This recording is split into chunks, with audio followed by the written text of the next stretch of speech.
Selanjutnya, Pak Ustadz, saya Iya. pernah dengar katanya orang yang suka berdusta atau berbohong itu mendapat sebuah predikat. Predikat itu harusnya sesuatu yang positif ya, tapi Oh. ini predikatnya adalah orang munafik. Itu benar nggak Pak Ustadz? Munafik, iya. Karena ciri orang munafik itu ada 3. Heeh. 1, kalau ngomong dusta. Ya, Kalau dia janji, khianat. khianat. Mungkin janji. Kalau dia, mohon maaf, kalau dia dikasih amanah, dia Ingkar. dia ingkar janji, udah ingkar janji, ngomongnya nggak bener, dusta, dan dia mengkhianati amanah. Makanya dalam bahasa Arab, terowongan Ya, itu bahasa Arabnya nafak. Kenapa disebut nafak? Karena bermuka 2. Nifak, munafik itu bermuka 2. Makanya orang yang lain di mulut, lain di hati, itu orang disebut munafik. munafik. Ngomongnya A, tapi oh, tapi perlihatnya kenyataannya B. B.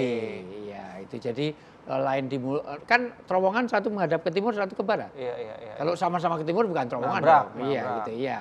Makanya disebut nafak, munafik karena dia lain di mulut, lain di hati. Makanya kita harus menyatukan antara apa yang kita katakan dengan apa yang kita ada di hati dan apa yang kita perbuat. Aduh. Maka orang yang tidak sesuai itu dengan munafik. Sepele Makanya ya, ayat mengenai munafik dari mulai Al-Baqarah ayat 8, ayat 9, 10 itu. Itu adalah salah satunya dia mengatakan beriman tapi perilakunya dia bukan orang beriman. Oh. Kalau ketemu orang beriman ngaku beriman, ketemu orang kafir yang ngaku kafir. Bang Nasir. Apa kabar Bang Nasir? Udah pesen? Sudah.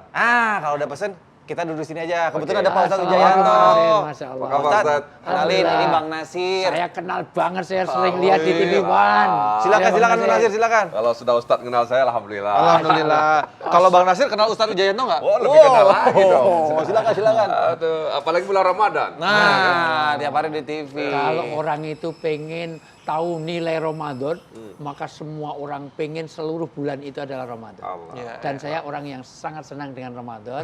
Karena saya siaran di sini. ya, Di TV One. rekening jalan terus ya. Iya. Oke. Kita kan nggak jadi stripping. Nah, nanti Ramadan kita stripping ya. Iya benar. Karena Amin, saya amin. sehat. Alhamdulillah. Apa kabar Bang Nasir? Maksudnya Baik, lagi sibuk Inos. apa nih Bang Nasir? Ya biasalah tugas-tugas di parlemen itu kan biasanya lebih banyak mengurus legislasi, Iya. peraturan perundang-undangan. Iya, iya, iya. Dan belakangan ini memang soal ibu kota negara. Bang Nasir terlibat. Saya tidak terlibat. Tidak terlibat. Tapi paling tidak kita pantau dari luar juga. Iya, iya. Saya Bukan- titipkan. Pokoknya suara saya titipkan sama. Nanti gimana suaranya? Tapi yang lain nggak usah. Karena jangan sampai orang rakyat kan pengen kaya, sudah diwakili sama Iya. jangan. Biasanya bukan kalau itu. Ustadz, Iya. pasti yang disampaikan suara kejujuran. Iya harus, betul Iyalah. banget. Nah, ini penting banget Iya. nih, karena saya sama Pak Ustadz dari tadi sedang ngobrolin tentang kejujuran nih Bang Nasir. Oke. Nih kalau buat Bang Nasir sendiri, gimana pandangan Bang Nasir soal ketidakjujuran seperti yang saat itu kayak lagi merajalela dan sesuatu yang udah hal biasa gitu ya, namanya bohong, Ya, kecil, sedikit tapi sering gitu. Menurut Bang Nasir gimana? Bang? memang berat ya Ustadz ya. Iya. Karena memang manusia itu kan punya hawa nafsu. Betul. Ya. Sehingga untuk berkata benar, berkata jujur, biasanya orang sekarang sudah mulai tidak berani. Bahkan kadang-kadang kalau jujur katanya kejebur. Gitu. Oh gitu. Iya, iya, Kalau iya. jujur kejebur, Iya, iya. artinya ya bunuh diri kira-kira begitu. Nah memang kalau dalam pandangan saya nih, sebenarnya yang namanya jujur itu kan membawa kebaikan ya Ustaz. Iya. Nah kalau yang sebaliknya membawa kerusakan. Jadi kalau kemudian Padahal bumi, dilanjut itu Bang Nasir. Jujur membawa kebaikan, kebaikan membawa ke surga. oh iya, Inasid ko yahdi ilal birri, wa inal biro yahdi ilal jannah. Nah, Masya Allah. jadi jadi- kalau misalnya kita jujur, Jujur, sidik, itu sidik. berarti sedang membangun taman, di Taman, surga, betul, betul, di dunia betul. begitu Iya, ya. iya, Kan iya. kalau orang duduk di taman kan itu ceria, enak, enak, bahagia. ya kan? Iya. Bayangkan kalau kita duduk misalnya di tempat yang sangat panas, itu akan membuat kita gerah. Iya, makanya orang nggak jujur pasti nggak tenang. Iya, iya, iya. Orang tuh ngelanggar aturan pasti nggak tenang. Sekarang Kinos keluar aja nggak pakai masker, nggak pakai helm, ada patung polisi aja belok kiri. Iya, iya, nggak tenang, benar, merasa bersalah. Kinos bawa uang sendiri dengan bawa uang bansos atau uang apa misalnya, Iya. pasti nggak tenang. Makanya Iya. betul kata Mas, itu senengnya kalau ada bintang tamu ngerti agama itu enak. Bintang tamunya Ustadz Nasir terus saja. Ya, bagus.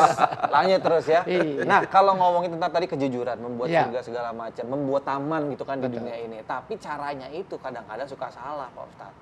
Nah, itu gimana tuh menanggapinya dengan misalnya berbohong salah satunya. Emang sebenarnya kita nggak niat berbohong, Bang Nasir, tapi demi kebaikan diri sendiri, demi kebaikan, makasih Ji, demi kebaikan keluarga biasanya. Kadang-kadang itu segala sesuatu dihalalkan, Pak Ustadz. Kamu ada handphonenya, ada pulsanya nggak?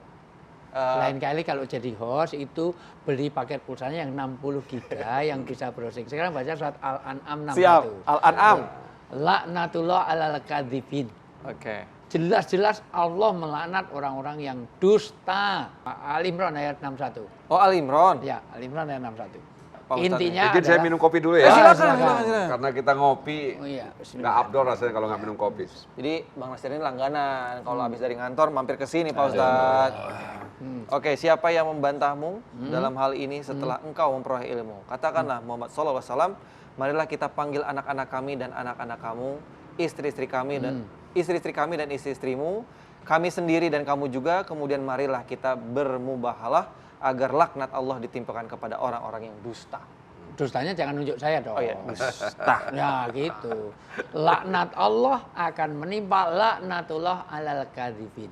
Jadi sesungguhnya semua kedustaan itu dilaknat oleh Allah. Lalu pertanyaannya agak menarik nih Bang. Nah, jadi gimana Bang? Kalau itu berbohong untuk kebaikan. Sebetulnya memang ada, tetapi ini agak berat ya saya nyampaikan. Itu bukan bohong, tetapi diplomatis. Diplomatis itu tauriah. Jadi intinya gini, intinya. Iya. Kalau ada orang menyelamatkan nyawa, dulu Rasulullah pernah terjadi mau dibunuh oleh orang namanya Suraqah. Cuman sayangnya Suraqah itu belum kenal Rasulullah, tapi sudah kenal Abu Bakar. Oke. Abu Bakar itu MA-nya orang Quraisy. Orang Quraisy itu kalau bermasalah nanti penentu masalahnya itu yang memutuskan MA-nya adalah Abu Bakar. Sudah dikenal. Maka begitu dia, ini pembunuh bayaran, begitu mau bunuh, mengejar Rasulullah sama Abu Bakar. Yang kena kan Abu Bakar. Ini siapa? Abu Bakar tidak menyebut ini Rasulullah. Karena kalau ini disebut ini Rasulullah langsung dibunuh. Iya. Ini dalilku, ini penunjuk jalanku. Penunjuk jalan di Arab itu artinya sopir. Penunjuk jalan itu artinya orang yang menunjukkan. Oh ya sudah, penunjuk jalan. Padahal apa bohong? Bener sih. Benar, Rasulullah kan menunjukkan jalan yang benar. Tapi itu menarik juga nih ya, ini Iya. ada pertanyaan juga. Jadi. Konon, mohon maaf Ya, nih Mas, ya, ya, gimana? katanya kalau orang yang dari parlemen, apalah gitu segala macam, konotasinya itu dekat dengan segala sesuatu yang berhubungan berbohong, nyun sewu. Ya, Misalnya rakyat ya. beranggapannya, ngomong dia nggak percaya nih gitu. Iya. Itu tanggapannya gimana? Bener Iya, atau enggak tuh memang Bang? dalam dunia politik Ustadz, orang-orang awam itu selalu mengindikasikan bahwa politisi itu seperti tukang bohong. Makanya kadang kalau politisi ngomong dibilang sedang jual kecap manis. Iya. Ya.